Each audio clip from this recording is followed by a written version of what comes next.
Hi everyone, Derek here, coming to you from the home office of D. Warner Consulting.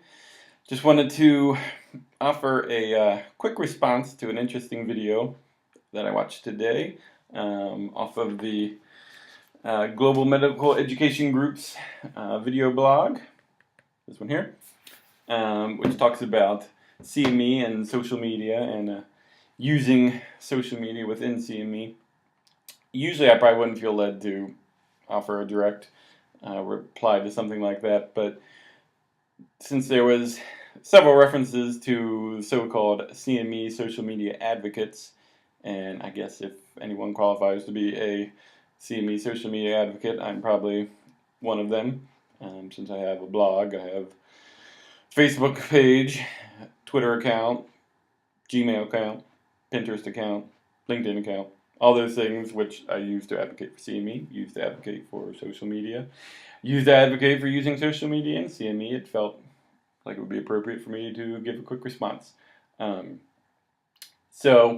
guess the main thing I want to say is that looking at some of the points that were made in the video, I don't know anyone who would consider themselves as one who advocates for the use of social media in CME who refers to it as a panacea, or who believes that social media can take the place of actual CME activities, or anything to that extent. I think that's taking it a little farther than anyone who I know of who is actively working in this feels about it. It's a great tool to use as an adjunct to the activity. There's lots of really cool things that you can do with it, from using Twitter along with your live activities to Facebook accounts for various things. But it's not a replacement for CME, and I don't know anyone out there who is saying that it is. And it certainly is not perfect.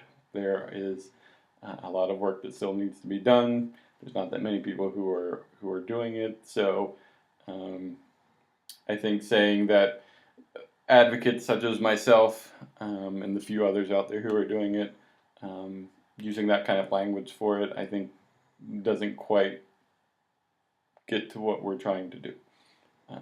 My opinion anyway, and we're all allowed to have our own opinions, I guess.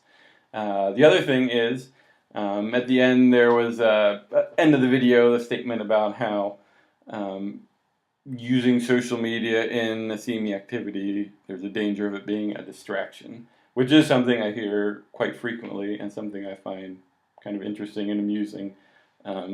Having worked in this field for, 12 years now, I've been to a lot of conferences, a lot of meetings, a lot of different things, and anything is a distraction. Even if you didn't have a cell phone or whatever, your fingernails will be a distraction. You can find distractions when you're at a meeting. So to say that social media could be a distraction is a little redundant. So my feeling is, instead of looking at it as a distraction, use it. They have their cell phones there. They're going to be on it, or they have their iPads or their laptops or whatever it might be. They're going to be on it, so use it. If you're going to be on it, instead of doing, playing Angry Birds or, Words with Friends or whatever, hey, we have a hashtag for our meeting. Go on Twitter and, add some commentary to the program. Do something productive. Instead of being a distraction, make it be productive.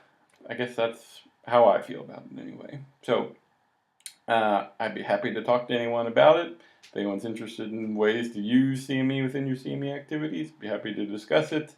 This is the great thing about social media, is that we can have an open and fun debate like this. No hard feelings either way. And everyone can learn. So great. Good night, everyone. Talk to you later.